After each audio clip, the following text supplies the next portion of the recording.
practice today. We just got Deebo's shoulder. He won't practice. Everyone else is full.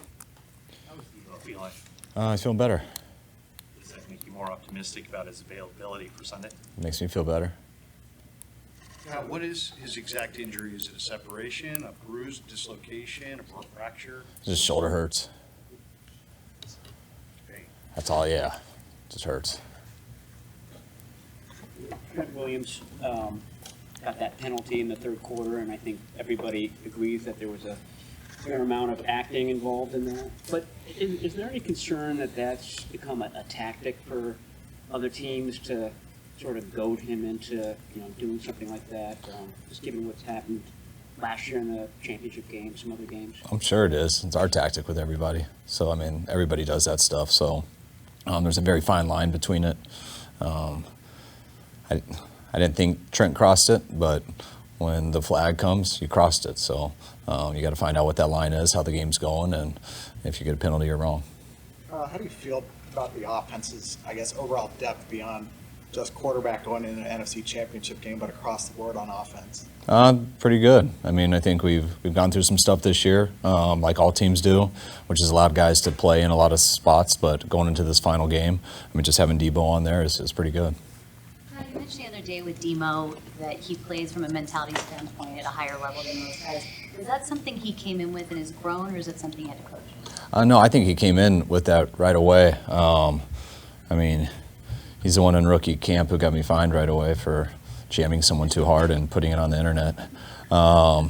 So it took me a little bit of time to get over that. But, I mean, he's always had that mentality. I think as all rookies do, you go through some ups and downs early in the year. So I think at times he lost that a little bit. But that was more not because that's not who he is. That's more just trying to figure out this mental part and the scheme part of the game. But Demo's always been a bulldog, and I think that's why he plays at such a high level. What are your impressions of the Lions' corners? Corners? They play with their defense. They make some plays, and their whole defense. You see in numbers, and you see 31st, I think, in the pass game. But then when you watch the tape, you kind of realize how they are. They're aggressive in what they do. They mix everything up, which makes them susceptible to big plays. But they're also fourth in causing negatives. I think they're leading the league in the last 5 games in turnovers. If not, we're top 5 or something like that. I mean, they're a team that really is very aggressive in what they do, which is going to make you hit or miss. But they cause more negative plays than I think anyone in the NFL. I want to say it was 4th on the whole year, and they tie right into that. You called Jared Goff a couple of days ago a great quarterback. What do you respect about him, and how has he improved since he's been in Detroit? I mean, I think he's showing some of the stuff that he did in LA. I mean, you go with Jared, I mean, he built for a number of years, especially, I think 17, 18, really 18. I mean, he played at MVP type level. When they give him a good scheme, when he's got good people around him, Jared's going to always find the spot. He's as accurate as any quarterback I've seen. He can play at a very top level. If you sit and make things easy for him, he will gas you. I've seen it over and over, whether he's with the Rams, whether he's with Detroit, and that's why you challenge it. You better be on your stuff, or you can embarrass you fast. How does your strategy change at all when you're going against a coach that will take huge gambles, is going to be super aggressive? Not much. It's, you look at, I mean, you're aware of it, so you understand it, you prepare for it. They might, when it's 3rd down, they might have 2 tries, a lot more than other teams do, but just percentage-wise, they're willing to go for fake punts and all that stuff. I mean, those guys are trying to steal possessions as much as they can. And I'll tell you after the game whether it's a good thing or bad thing for us. I mean, anytime you try to steal possessions, you're also offering an opportunity to lose possessions. So those are opportunities for them, but they're also big opportunities for us too. And if you come up with more than half of them, I feel it's in our favor. What was your assessment of your run defense the other night? And then when you look at the Lions' run game, what kind of challenges do they present? I mean, I think it was obviously not good enough. Gave up our first 100-yard rusher in a while. Way too many explosives. They got outside on us too many times. But we're going to have a huge challenge this week. I mean, the Lions, regardless of who they play, they stick with the run. They do it every game. It's a big part of what they do, and they're very balanced. I think they're very similar to our offense, and that'll be a huge challenge this week. How did Jair Brown make it through practice last week, and is there even a chance to get back on the field this week? Yeah, there's a chance. I thought he ended the week real well, and I expect him to be that much better this week because of it. You obviously thought a lot of Fred Warner's skill set when you drafted him, and you put him right in the lineup. But is Is evolution of a leader, is that something you noticed about him right away, or is it something that's kind of gone as you had him? I mean, it's a lot easier to be a great leader the better player you are. There's not many really good leaders who aren't really good players. It's really hard for that to last. Guys eventually aren't going to listen to you unless you're balling on the field. So Fred came in with the capabilities of being a great leader. I'm sure he was at his college, I'm not sure, but just the way he carries himself, how hard of a work he is, how consistent he is, just the character of the type of man he is, the effort he does. I mean, it's all about that, the way he can speak to guys, hold guys accountable. But he got better and better because he played better and better. And when you do that, people want to listen to you, regardless if you talk well. But Fred does, he speaks well, and guys, they know what he does all year. So when you put in that type of work, and it looks that way on the field, when Fred says something, you got to listen. He's earned that respect in every facet of his game. Brock seemed to be out of rhythm in the first 3 quarters of the game against Green Bay. After you watched the film, was it Green Bay? Was it the wet ball? What do you think took him out of his rhythm? I mean, I think it wasn't just Brock. I think it was our whole offense. I mean, they did some good things. They stopped us, kind of completed a couple third downs. We had a big penalty that made us miss one. I mean, I'm sure a few balls got away in the rain like they always do, like I think it did from the other quarterback also. But I also thought that was a good defense we were going against. I thought they were a challenge. We knew it would be a challenge going into the week. We would like to have done better, but and the way Brock finished on that last drive, and not just him, but everybody. I mean, it was a little here and there. I mean, just we were able to overcome some of our mistakes in the last drive than we did earlier in the game, even the drops, things like that. But and I want to put it all on just Brock. I mean, Brock did some really good things, and that would have been impossible to win the game without him. What challenges do you have looking at the Lions' defense schematically and also personnel-wise, and just trying to pick them apart and figure out which areas to attack? I mean, they're different almost every week.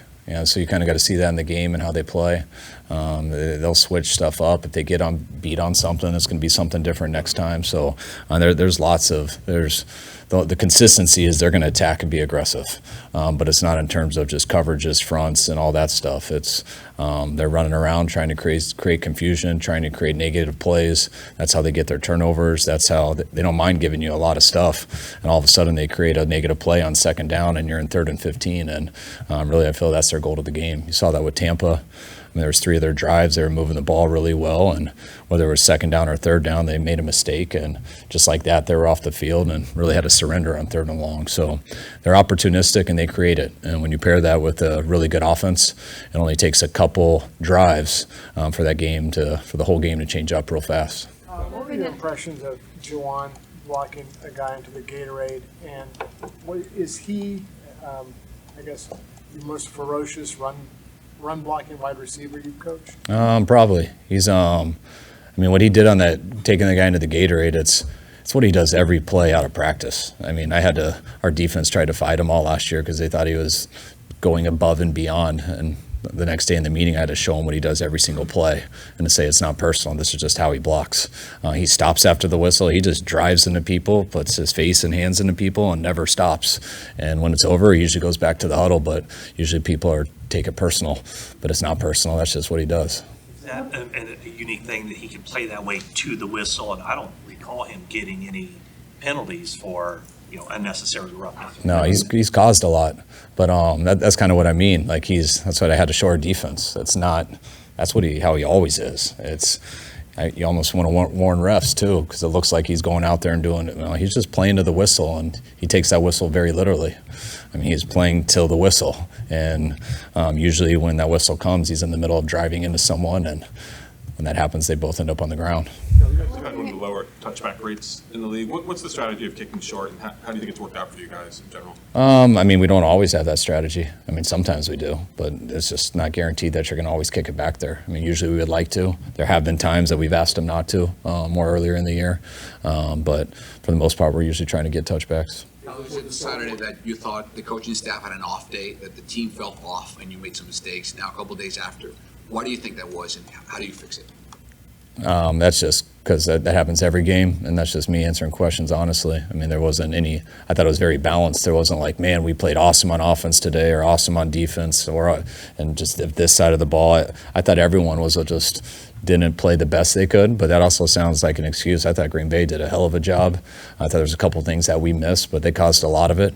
But I also think we did a hell of a job winning the game, not because of how we played in the fourth quarter. So I think all that stuff tied into it. And I mean, when we do awesome, I still have the same answer. I can't tell you guys how many things when you guys think we did really good that we don't talk about in there what we did really good. We just talked about the 8 or the 20 or the 16 or whatever it is, plays that we didn't do our best on.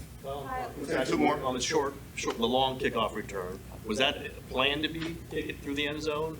It was not strategic. No, that was just short. Yeah. And also, before your last punt, that could have been a long field goal attempt. 58, I think it would have been. Did you think about it? Do you think Moody sort of has that kind of range at times? I think he does if we got to have it. Yeah, we can attempt it from there. But no, I wasn't trying to attempt a 58 at that moment in the game. Last one. Yeah, so looking at Amon-Ra St. Brown, a German receiver, what are your thoughts on that? Is he gonna give you a headache, or how are you gonna cover him? The best we can. He does. I mean, he's a really good football player, and they get him the ball in a number of different ways. So there's no way to just cover a guy. You don't just say cover him in man, cover him in zone.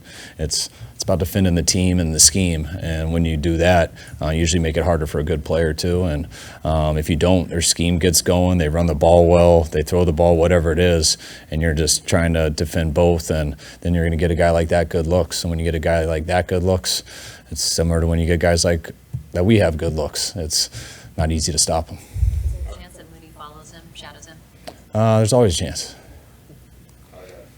All right, guys.